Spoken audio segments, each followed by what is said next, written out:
Nous allons passer la parole maintenant au docteur Rochepeau pour les dystrophies choriorétiniennes, cas cliniques et classification de l'équipe de Laurent Kochikian. Bonjour à tous, je remercie le professeur Koskas et l'ensemble de la SFR pour leur invitation. Je voulais effectivement parler avec vous, discuter autour de 3 cas cliniques de dystrophie choriorétinienne dans des centres lyonnais. Donc, le premier, il s'agit d'un jeune garçon de 13 ans qui se présente à la consultation pour une héméralopie qui évolue depuis environ 1 an. Ce garçon n'a pas d'antécédent ophtalmologique au général particulier, une acuité visuelle conservée à 10/10 aux 2 yeux et un segment antérieur normal. Au fond d'œil, par contre, on est frappé par cet aspect d'atrophie choriorétinienne majeure, intéressant la moyenne périphérie et l'extrême périphérie, avec une macula qui paraît quand même conservée relativement, et on le voit encore mieux sur les clichés en autofluorescence, avec les zones d'atrophie qui apparaissent hypo, tandis que le centre de la macula paraît relativement conservé de manière irrégulière et qui apparaît hyper autofluorescente. Au niveau de l'OCT, on note une disruption de l'ellipsoïde qui commence aussi au niveau maculaire. C'est pour ça que c'est bien de surveiller l'OCT également, même si on a l'impression que la fovea est conservée. Dès qu'on s'éloigne du centre, en revanche, on note une choroïde très amincie, ainsi qu'une atrophie de la rétine externe, comme on peut le voir sur le cliché du bas. Quand on passe le scan B-scan en nasal de la papille, là, on note de manière beaucoup plus évidente une atrophie de la rétine externe associée à un amincissement et une augmentation de l'hyperréflectivité de la choroïde dans ces zones-là. Donc, devant ce tableau qui est quand même pas banal en consultation, il faut évidemment reprendre l'interrogatoire depuis le début, savoir s'il y a d'autres symptômes associés, baisse d'acuité visuelle, amputation du champ visuel, dyschromatopsie, qui pourraient aider à guider le diagnostic, savoir s'il y a des signes systémiques associés, pour savoir s'il n'y a pas un syndrome polymalformatif ou d'ordre général qui peut être associé à cette pathologie. Et puis, très important, d'emblée, poser les questions sur la famille et mener une véritable enquête familiale avec le dressage d'un arbre généalogique. On a tout de suite fait aussi une électrophysiologie chez ce jeune patient. Donc, comme vous pouvez le voir, l'électrooculaogramme est atteint avec un rapport d'Ardenne en dessous, 180% des 2 côtés. Et le RG global a un tracé qu'on peut qualifier de plat, puisque les réponses à la fois des cônes et des bâtonnets sont abolies.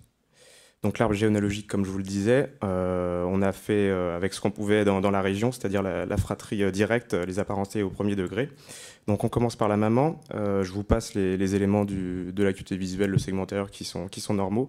On remarque un remaniement du fond d'œil, notamment en extrême périphérie et en moyenne périphérie, avec des amas pigmentaires qu'on voit encore mieux sur les clichés en autofluorescence, qui apparaissent, ces dépôts pigmentaires apparaissent hypo-autofluorescents liés à un effet masque. L'OCT, on a également réalisé sur la macula et en nasal de la papille, donc il n'y a pas d'anomalie évidente. On remarque quand même sur les clichés en nasal de la papille une choroïde qui apparaît quand même relativement amincie par rapport à un sujet normal. Le petit frère de 9 ans, lui, tout est normal, à la fois le fond d'œil, l'examen général et l'autofluorescence, ainsi que l'OCT. Et la petite sœur de 11 ans, elle, a un fond d'œil et une autofluorescence qui se rapproche de celui de la maman, qui est même plus atteint, on peut le dire, au niveau des remaniements pigmentaires. L'OCT en nasal est plus conservé avec une choroïde qui paraît encore saine, mais c'est sûrement lié à son âge jeune encore. Donc en synthèse, qu'est-ce qu'on a ? On a une dystrophie choriorétinienne périphérique chez un jeune homme de sexe masculin, une absence de signes systémiques évoquant une forme syndromique associée, une électrophysiologie qui va bien en faveur d'une atteinte des cônes et des bâtonnets à la fois, et puis sur les éléments de l'enquête familiale, on peut quand même déjà conclure à une probable transmission liée à l'X du fait du caractère asymptomatique fonctionnellement, mais avec une atteinte caractéristique au fond d'œil à l'autofluorescence des femmes dans la fratrie, ce qui nous donne le statut de femme conductrice. Et donc on a porté le diagnostic déjà à ce stade-là de choroïdérémie. Deuxième cas, je vais aller un petit peu plus vite, un patient plus âgé de 62 ans qui se plaint depuis environ 2 ans d'une baisse d'acuité visuelle bilatérale, de difficultés d'adaptation à l'obscurité. De la même manière, pas d'antécédent général et ophtalmologique, un segment antérieur qui est normal, et au fond d'œil, donc je m'excuse pour la mosaïque un peu incomplète, il faut noter en fait une atrophie choriorétinienne, mais qui elle est de topographie un petit peu différente par rapport aux patients précédents, avec une atteinte qui se porte sur la moyenne périphérie, l'extrême périphérie étant épargnée, et puis une relative préservation de la macula, mais qui commence déjà à être bien atteinte. On va le voir sur les clichés en autofluorescence. Donc il y a la macula qui est un tout petit peu préservée, et puis surtout l'extrême périphérie également, et on note de manière assez évidente un anneau hyper autofluorescent en bordure des lésions. L'OCT est largement plus atteinte que le cas précédent, avec seulement un îlot fovéolaire qui est conservé. La choroïde et la rétine externe sont extrêmement atteintes dès qu'on dépasse cet anneau fovéolaire.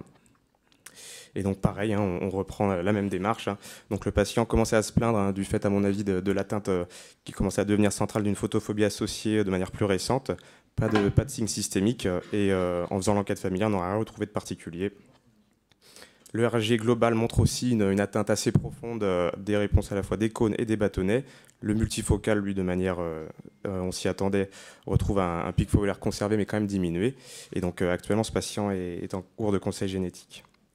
Donc la synthèse, pareil, je vous la fais plus rapide, dystrophie choriorétinienne au pôle postérieur, fovéaire relativement préservé, homme d'âge moyen, sporadique, on ne sait pas, on n'a pas vu toute la famille, mais a priori, il n'y a pas de raison que ce soit une forme héréditaire sur ce qu'on a pu voir. Absence de signes systémiques, électrophysiologie qui va dans le même sens.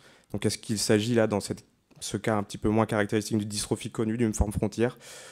Honnêtement, on n'avait pas la réponse immédiatement en consultation, donc ce qu'on a fait, c'est qu'on a ouvert les livres, et puis comme souvent, c'est l'atlas de Yanouzzi qui nous a éventuellement orienté sur une forme qui s'en rapprochait. Donc vous voyez, là, il y a une topographie assez similaire, peut-être un peu plus de pigments, mais bon, c'est quand même une topographie qui correspond bien à annulaire au pôle postérieur. Une autofluorescence, la qualité est un petit peu moins bonne. Il n'y a pas d'anneau hyper, mais on peut quand même se rapprocher de ce cas-là. Et donc ça s'appelle une dystrophie chorienne annulaire postérieure, polaire. C'est ce qui nous a semblé le plus logique par rapport à ce patient. Dernier cas, je finis, et je tiens à remercier le docteur Audrey Feldman pour sa contribution pour ce cas-ci. Un patient de 33 ans qui se plaint de baisse d'acuité visuelle bilatérale depuis plusieurs années. Donc le contexte social était difficile chez ce patient. C'est difficile de retracer l'histoire. Il y a a priori un oncle maternel qui est atteint. Et puis dans un autre hôpital, il y a son frère qui a été suivi pour une dystrophie choriorétinienne. Segment antérieur toujours normal.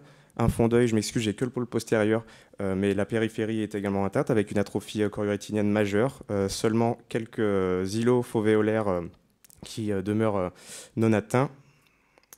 L'OCT était effectivement très altéré, notamment au niveau du côté gauche, avec plus aucune ligne ellipsoïde au niveau rétrofovéolaire. En reprenant l'interrogatoire, bon, il y avait les symptômes auxquels on s'attendait, qu'un rétrécissement campimétrique, une baisse d'acuité visuelle progressive depuis plusieurs années. Ce patient n'avait pas forcément beaucoup été suivi sur le plan médical, pas d'atteinte systémique, et l'oncle, a priori, a une atteinte du même type, ainsi que le frère. Donc, ce patient, malheureusement, c'était un sans domicile fixe, on n'a pas pu le revoir, donc pas de retour sur l'électrophysiologie, pas de conseil génétique non plus. Mais on a quand même quelques éléments pour commencer à établir une suspicion diagnostique. Donc, je ne vous la refais pas, c'est un homme jeune, absent de signe systémique. La découverte était plus tardive que le premier patient, donc l'atteinte était un peu plus sévère, mais on a quand même l'impression que ça ressemble. Et puis, en reprenant l'arbre généalogique de façon schématique et hypothétique, donc ça atteint que les garçons.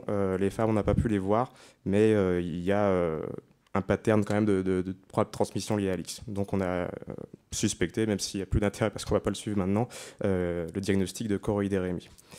Donc pour terminer, je vais juste faire quelques rappels sur les dystrophies choriorétiniennes. Donc ce schéma, juste pour vous montrer l'énorme diversité qu'il y a au sein de toutes ces dystrophies rétiniennes, choriorétiniennes, vitréorétiniennes.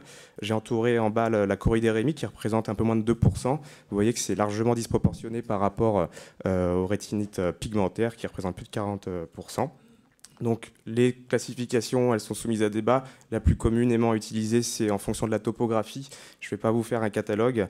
On a d'un côté les dystrophies rétiniennes, avec notamment les dystrophies maculaires, avec ou sans dépôt autofluorescent, Stargardt, Best, pattern dystrophie, les dystrophies des cônes, et j'en passe. Des formes avec des drusènes qui sont beaucoup plus rares, les drusènes dominants, le Caroline du Nord, Sorsby, qui sont beaucoup plus rares. L'ARP, évidemment, la Conrod.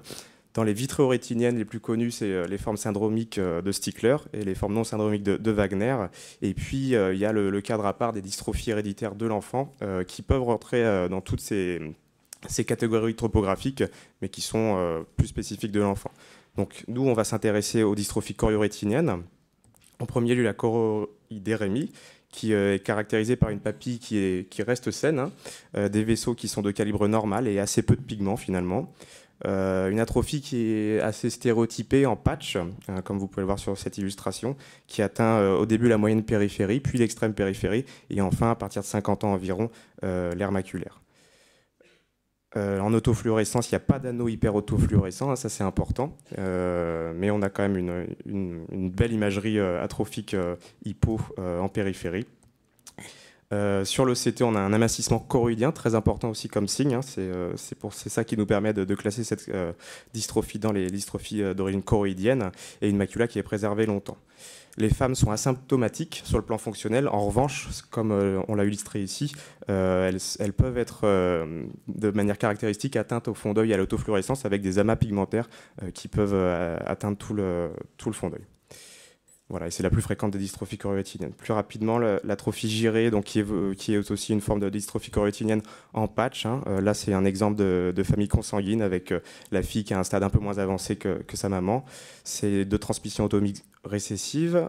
C'est intéressant de noter dans cette pathologie qu'on peut la diagnostiquer de manière biologique sans faire appel à la génétique, puisque c'est en dosant l'ornithine sanguine qu'on va s'apercevoir qu'il y a une hyperornithinémie qui est présente à chaque fois.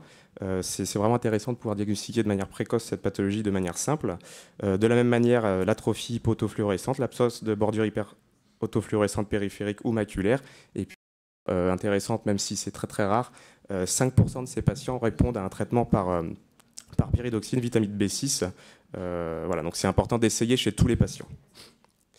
Enfin, dystrophie choriorétinienne de Bietti, microcristalline. Donc là, c'est une atrophie choriorétinienne qui est associée à des dépôts réfringents dans l'ensemble de la rétine. C'est une transmission autosomique récessive. Les mêmes signes sont retrouvés au niveau de l'autofluorescence. Le fond d'œil est assez caractéristique. Et puis, on peut avoir aussi des défauts dans 25 à 50% des cas, des petits dépôts cornéens limbiques de ce matériel réfringent. Le diagnostic différentiel, la plupart du temps, c'est les surcharges comme l'oxalose ou la cystinose qui sont aussi microcristallines. La dystrophie aréolaire centrale, transmission autosomique dominante qui donne une atrophie fovéolaire et périfovéolaire. Il n'y a pas aussi de bordure hyper-autofluorescente en périphérie ou maculaire. Souvent, on peut se tromper avec une DMLA atrophique, mais c'est quand même un début beaucoup plus précoce. Et ça touche uniquement le centre. Et puis voilà, de manière plus anecdotique, et vous les trouverez dans différents atlas et dans la littérature, des formes qui sont beaucoup moins décrites, comme celle qu'on a décrite précédemment chez le deuxième patient, annulaire polaire postérieur, qui respecte la macula, polaire postérieure centrale, avec l'atteinte juste du pôle postérieur. Il y a aussi des formes hémisphériques, comme vous le voyez sur cette forme-là avec le champ visuel correspondant. Et puis encore plus étrange, une dystrophie annulaire centrale et périphérique qui laisse un anneau de moyenne périphérie sain. Voilà, en conclusion, ces pathologies restent rares. Hein, c'est beaucoup plus rare que les dystrophies rétiniennes. Juste pour vous donner un petit indice, la choroidérémie, c'est 12 fois moins fréquent que la rétinopathie pigmentaire. Il faut essayer d'avoir toujours une démarche standardisée par rapport à un patient qui se présente avec ce type de pathologie, reprendre l'interrogatoire, pas hésiter à céder de l'imagerie multimodale, les rétinophotos, l'OCT, l'autofluorescence, éventuellement la vision des couleurs et le champ visuel, céder évidemment de l'électrophysiologie et mener une enquête familiale exhaustive. Et enfin, ne pas hésiter à adresser les patients vers les généticiens et les centres de référence comme à Montpellier ou à Paris. Voilà, je vous remercie de votre attention. Merci beaucoup. Merci beaucoup, c'était très complet, très bien iconographié. Je crois qu'on a pris beaucoup de retard, donc on va supprimer les questions et passer directement à la suivante.